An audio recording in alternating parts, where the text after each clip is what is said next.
જો વિદ્યાર્થી મિત્રો, હવે પ્રકરણ 16માં આપણે આગળ જોઈએ ભારતની સ્થિત ઋતુ એટલે કે શિયાળાની જે ઋતુ છે તેના વિશે આપણે અભ્યાસ કરીશું.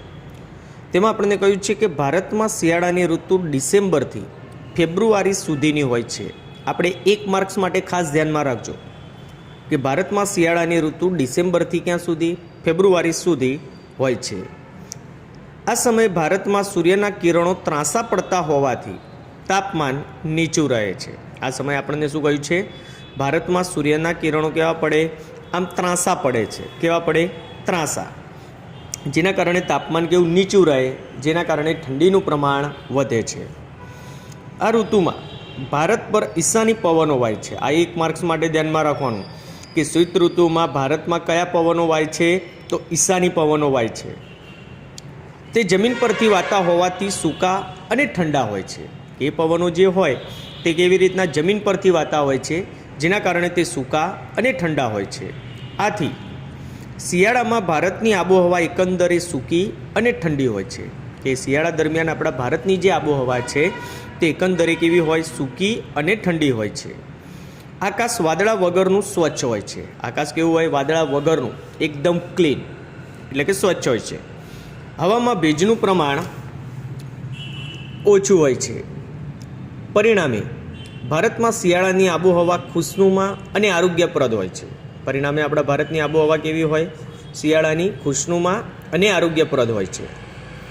ઉત્તર ભારતના વિસ્તારો દરિયાથી બહુ દૂર હોવાને કારણે તથા અમુક ભાગ રેતાળ હોવાને કારણે ત્યાં શિયાળાનું તાપમાન ઘણું નીચું રહે છે. ત્યાં આગળ જો કહ્યું છે આપણને કે ઉત્તર ભારતના જે કહેવાય વિસ્તારો દરિયા કિનારાથી બહુ દૂર છે, જેના કારણે ત્યાં અમુક ભાગ રેતાળ હોવાને કારણે ત્યાં શિયાળાનું તાપમાન ઘણું નીચું રહે છે. અને કેટલીક વાર તો માઇનસમાં પણ ટેમ્પરેચર આપણે ભારતમાં નોંધાયેલું છે. ઉત્તર ભારતમાં પૂર્વથી પશ્ચિમ તરફ જતાં શિયાળાનું તાપમાન ઘટતું જાય છે. જો શું કહ્યું છે કે ઉત્તર ભારતમાં પૂર્વથી પશ્ચિમ તરફ જવામાં આવે ત્યારે શિયાળાનું તાપમાન કેવું થાય? ઘટતું જાય છે. જાન્યુઆરીમાં કોલકાતાનું તાપમાન 18° જેટલું હોય છે. અલ્હાબાદ જે ઉત્તર પ્રદેશમાં આવેલું છે ત્યાં 16° અને દિલ્હીનું 10° કરતાં પણ નીચું જાય છે. જ્યારે કોલકાતા જે છે એ પશ્ચિમ બંગાળમાં છે, બરાબર, એનું 18°, અલ્હાબાદનું 16°, દિલ્હીનું 10° તાપમાન જે કહેવાય એના કરતાં પણ નીચું જાય છે. આ સમયે હિમાલયમાં તાપમાન ઘણું નીચું રહે છે. સિમલા અને દાર્જિલિંગનું જાન્યુઆરી માસનું તાપમાન 5° જેટલું હોય છે. જો સિમલા અને જે દાર્જિલિંગ છે તેનું જાન્યુઆરી મહિનાનું તાપમાન કેટલું હોય? 5°. હિમાલયમાં શિયાળામાં કેટલીક વાર ભારે હિમવર્ષા થાય છે. હિમાલયમાં આપણને કહ્યું છે શિયાળામાં કેટલીક વાર ભારે હિમવર્ષા થાય છે. તે વખતે ત્યાંની ઠંડી અને ભારે હવા ઉત્તરના મેદાનોમાં ઘસી આવે છે. કે જ્યારે કહેવાય છે કે હિમાલયમાં શિયાળા દરમિયાન વરસાદ પડે છે, બરાબર, ત્યારે ત્યાંની જે ઠંડી અને ભારે હવા છે તે ઉત્તરના મેદાન તરફ ઘસી આવે છે, મીન્સ કે તે તરફ આવે છે. અને તેની અસરથી ઉત્તર ભારતમાં તેમજ રાજસ્થાન અને ગુજરાતમાં પણ ઠંડીનું મોજું ફરી વળે છે. કે એની પરિસ્થિતિનું શું થાય છે? એ પરિસ્થિતિ દરમિયાન કે રાજસ્થાનમાં અને ગુજરાતમાં પણ ઠંડીનું મોજું ફરી વળે છે અને તાપમાન એકાએક નીચું ઉતરી જાય છે. અને જેના કારણે તાપમાન કેવું જાય છે? એકાએક નીચું જાય છે. કેટલાક ભાગોમાં હિમ પડતા કપાસ જેવા પાકને નુકસાન થાય છે. મિત્રો, આ 1 માર્ક્સ માટે ધ્યાનમાં રાખવાનું છે કે હિમથી કયા પાકને નુકસાન થાય છે? તો કપાસના પાકને. કયા પાકને? કપાસના પાકને હિમથી નુકસાન થાય છે. જો કે શિયાળામાં ઊંચા પહાડો સિવાય ભારતમાં તાપમાન ઠાર બિંદુ સુધી નીચે જતું નથી. ઠાર બિંદુ જેને આપણે ગલન બિંદુ કહીએ છીએ કે જે 0°, કેટલું? 0°થી નીચે જતું નથી. કારણ કે ઉત્તર સરહદે આવેલી હિમાલયની ગિરિમાળા તેની પેલે પાર મધ્ય એશિયામાંથી ફૂંકાતા ખૂબ જ ઠંડા પવનોને રોકે છે. જો મધ્ય એશિયામાંથી જે ફૂંકાતા પવનો છે એ પવનોને આપણી હિમાલયની જે ગિરિમાળા છે તે પવનોને શું કરે છે? રોકે છે. અને ભારતને કાતિલ ઠંડીથી બચાવે છે. અને જેના કારણે ભારતની જે ઠંડીનું પ્રમાણ છે એ ઠંડીને શું કરે છે? કાતિલ ઠંડીથી તે બચાવે છે. આપણો ભારત જ એકમાત્ર એવો દેશ છે કે જે જગ્યાએ 3 ઋતુઓ આપણે સરળતાથી આનો અનુભવ કરી શકીએ છીએ.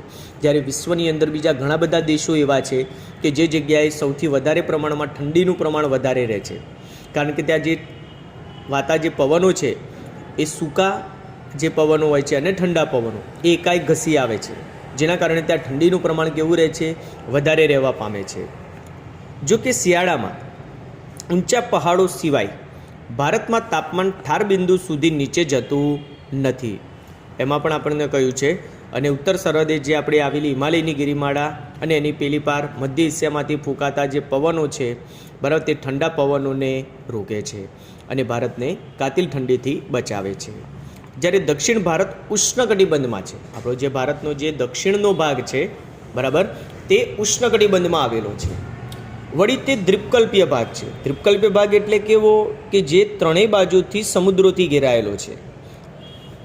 તેના અંદરના ભાગો સમુદ્રથી બહુ દૂર નથી, એટલે કે તેના જે અંદરના ભાગો છે, દક્ષિણ ભારતનો જે આપણો ભાગ બને, બરાબર, એ દક્ષિણ ભારતના જે ભાગો છે બધા સમુદ્રથી નજીક છે, બરાબર. આથી ત્યાં શિયાળામાં ઉત્તર ભારત જેવી કાતિલ ઠંડી પડતી નથી, જેના કારણે શું પરિસ્થિતિ થાય છે કે જે ઉત્તર ભારતમાં જે ઠંડી પડે છે તેટલી ઠંડી ત્યાં આગળ પડતી નથી. જેમ કે જાન્યુઆરીમાં કોચીનું તાપમાન 26°C, મદુરાઈનું 25°C અને ચેન્નઈનું 24°C જેટલું રહે છે. ભારતમાં દક્ષિણથી ઉત્તર તરફ જતાં શિયાળાનું તાપમાન ઘટતું જાય છે. જેમ આપણે દક્ષિણ તરફથી ઉત્તર તરફ જેમ જતા જઈએ તેમ તેમ તાપમાનમાં ઘટાડો થતો જોવા મળે છે. જેમ કે મુંબઈ કરતાં દિલ્હીનું તાપમાન ઘણું નીચું રહે છે. મુંબઈ કરતાં જે કહેવાય દિલ્હીનું તાપમાન કેવું રહે છે, ઘણું નીચું રહે છે. શિયાળામાં ભારતમાં વાતા ઈશાનના મોસમી પવનો મોટા ભાગના પ્રદેશોમાં જમીન પર થઈને આવતા હોવાથી સૂકા હોય છે. જો શિયાળામાં ભારતમાં વાતા જે પવનો છે ઈશાનના મોસમી પવનો એ મોટાભાગના પ્રદેશોમાં જમીન પર થઈને આવતા હોવાથી ત્યાં સૂકા હોય છે, તેથી તે વરસાદ લાવતા નથી. પરંતુ કોરોમંડલ તટે તે બંગાળાની ખાડી પરથી ભેજ લઈને આવે છે. પરંતુ તે જે કહેવાય કોરોમંડલનો જે કિનારો છે તે બંગાળાની ખાડી પરથી ભેજ લઈને આવે છે. આથી તમિલનાડુના કિનારે આ પવનો વધુ વરસાદ આપે છે. જો તમિલનાડુના કિનારે જે આ પવનો છે ઈશાનના મોસમી પવનો ત્યાં વધારે વરસાદ આપે છે. આ સિવાય વાયવ્ય ભારતમાં શિયાળામાં પશ્ચિમ તરફ આવતા નરમ વંટોળ થોડો ઘણો વરસાદ આપે છે. એટલે કે વાયવ્ય ભારતની અંદર જે શિયાળામાં પશ્ચિમ તરફથી આવતા જે નરમ વંટોળના પવનો છે તે થોડો ઘણો વરસાદ આપે છે. આ શિયાળુ વરસાદ પંજાબ અને હરિયાણામાં ઘઉં અને ચણાના રવિ પાકને ફાયદો કરે છે. એટલે કે આ જે પવનો છે તે પંજાબ અને હરિયાણાની અંદર ઘઉં અને જે ચણાનો પાક લેવામાં આવે છે તે રવિ પાકને શું કરે છે, ફાયદો કરે છે. જે સૌથી મહત્ત્વની બાબત છે, જેના કારણે આખા ભારતની અંદર સૌથી વધારે પ્રમાણમાં ઘઉંનું વાવેતર પંજાબમાં થાય છે અને પંજાબ ઘઉંનું વાવેતર હેક્ટર દીઠ કરે છે. અને મિત્રો ધ્યાનમાં રાખજો, તમારે ધોરણ 10ની અંદર એ જે દરેક પાક છે આપણા ભારતમાં થતા તેના વિશે તમારે વિસ્તારથી ભણવાનું આવશે. ભારતના અન્ય વિસ્તારોમાં શિયાળામાં ક્યારેક વરસાદ પડે છે, બરાબર, જ્યારે ગુજરાતમાં તે કમોસમી વરસાદ કે માવઠું કહેવાય છે. જ્યારે આપણા ગુજરાતની અંદર કહેવાય છે કે જ્યારે એની સિઝન કે એની ઋતુ નથી અને વરસાદ પડે છે તેને આપણે કમોસમી વરસાદ કે માવઠું તરીકે ઓળખીએ છીએ.